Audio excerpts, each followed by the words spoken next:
Good day, my friends. Welcome to another exciting episode of the Daily Torah broadcast, a ministry of the Messianic Discipleship Institute. Remember, you can always visit us online at mymdi.org and download previous episodes of the Daily Torah podcast. Today we are on day 5 of this week's Daily Torah Series called Lech Lecha. Yesterday we talked about how Abram handled the situation with Lot being taken captive, and he rescued him, and then we see this introduction to this mysterious figure called Melchizedek, the king of Salem. Today we will discuss the covenant given to Israel and where we are today in Bible prophecy. Let's pick up the story in Genesis chapter 15, starting in verse 1. In Genesis 15, verse 1, it says, "After these things the word of the Lord came to Abram in a vision, saying, 'Do not be afraid, Abram, I am your shield, your exceedingly great reward.' But Abram said, 'Lord God, what will you give me, seeing I go childless, and the heir of my house is Eleazar of Damascus?' Then Abram said, 'Look, you have given me no offspring. Indeed, one born in my house is my heir.' And behold, the word of the Lord came to him, saying, 'This one shall not be your heir, but one who will come from your own body shall be your heir.' Then he brought him outside and said, 'Look now toward heaven, and count the stars if you are able to number them.' And he said to him, 'So shall your descendants be.'" So again, remember he told him to count the dust before, now he's telling him to count the stars. And he says, "So shall your descendants be." And Abram believed the Lord, and the Lord accounted it to him for righteousness. See, the Lord always just wants us to believe his word and what he's saying. And then Abraham asks a legitimate question: "How shall I know that I will inherit it?" Then God confirmed the covenant with Abram by having him divide a 3-year-old heifer, a goat, a ram, and some turtle doves and pigeons. And he split the animals in two. And then that night he passed through it with a burning torch. And this was a common practice for treaties between leaders back then. And it meant, if I do not uphold my end of the covenant, you can cut me in two like these offerings and roast me over fire. Now notice during this event, Abram went into a deep sleep. And behold, horror and great darkness fell upon him. God was showing Abram that his descendants would eventually sin, be judged, held in captivity, but delivered after 4 generations. A generation being 100 years. As we see, the children of Israel were in Egypt 400 years before their deliverance. And this is exactly what happened, as we will see as we progress through the Torah portions in the coming weeks. And then God tells Abram in verse 18 of chapter 15, he says, "On the same day the Lord made a covenant with Abram, saying, 'To your descendants I have given this land, from the river of Egypt to the great river, the river Euphrates.'" So that's a big territory. And then immediately following this passage, what happens? Oh my, this is where things get interesting, and world civilizations have been suffering the consequences of this decision even until today. But let's notice it in Genesis 16. In Genesis 16, verse 1, what do we read? He says, "Now Sarai, Abram's wife, had borne him no children, and she had an Egyptian maidservant whose name was Hagar. So Sarai said to Abram, 'See now, the Lord has restrained me from bearing children.'" See, this was another test for Abram and Sarai. And Sarai says, "Please go in to my maid. Perhaps I shall obtain children by her." So Abram, sure. He heeded the voice of Sarai, and Sarai, Abram's wife, took Hagar, her maid, the Egyptian, and gave her to her husband to be his wife, after Abram had dwelt 10 years in the land of Canaan. So this could have been like 10 years later after the covenant was given to him. We don't know how much time has gone by, but it's obvious a test for them. Even though the Lord had given them the promise, they were waiting. And how many times, my friends, do we receive a word from the Lord? I know I have. Just starting this Messianic Discipleship Institute, the Lord always told me, I always asked, "Lord, where will I get disciples? Where do I get students? And he always told me, I will bring them to you. And he has, one by one, all over the world. People have come, and we're just growing a little bit at a time.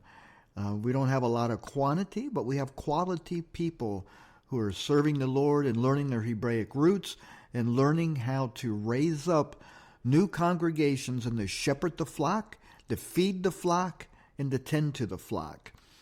And so Abram was given a test here, just like we are all given tests of patience, waiting on the Lord. So in verse 4, in 16, he goes in to Hagar. She conceived, and when she saw that she had conceived, her mistress became despised in her eyes. So now Hagar was trying to usurp the authority of Sarai, and then it gets messy from here on out. That we'll see. We'll pick that up tomorrow. But let's turn to our half-Torah portion for today. And you have to forgive me, I'm fighting a little bit of a cold today, and my throat's scratchy, so forgive me if I sound a little raspy. But let's turn to our half-Torah portion for today in Isaiah 41, starting in verse 8.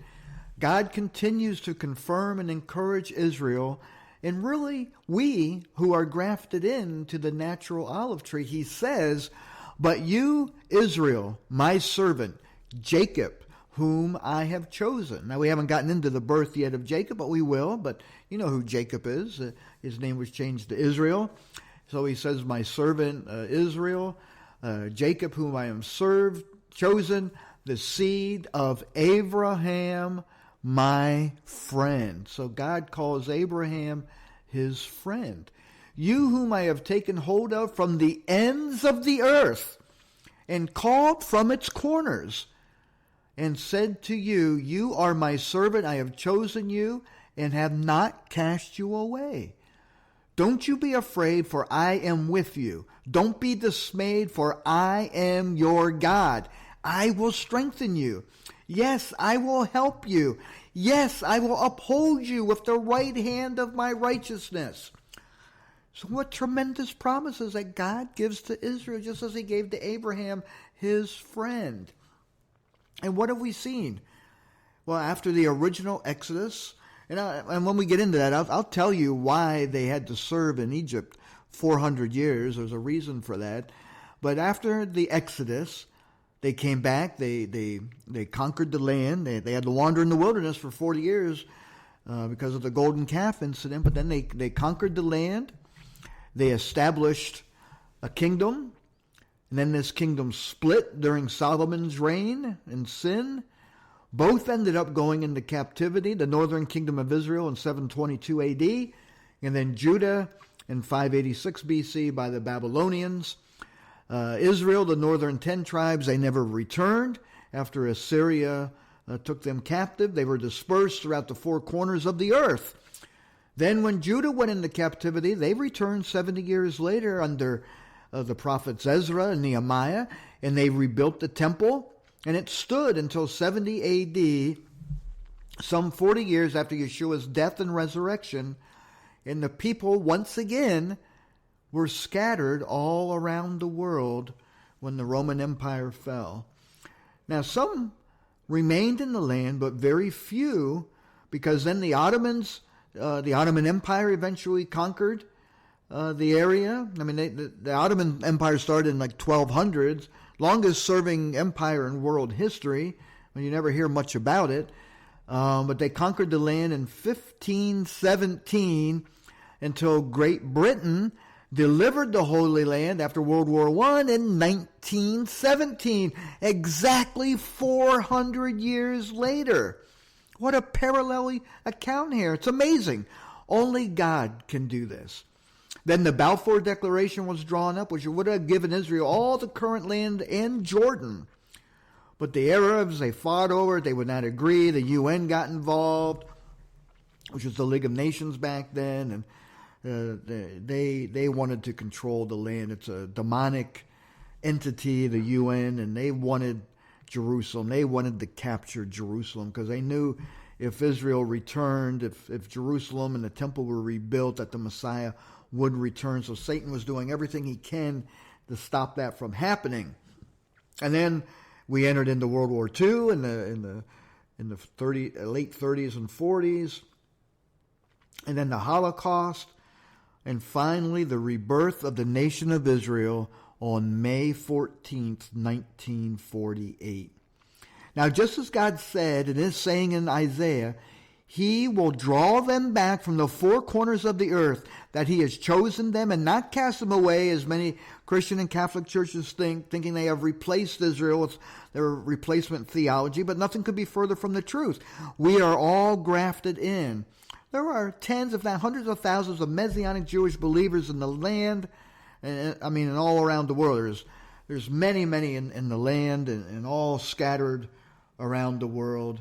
And this is why we are in the midst of a Messianic revival.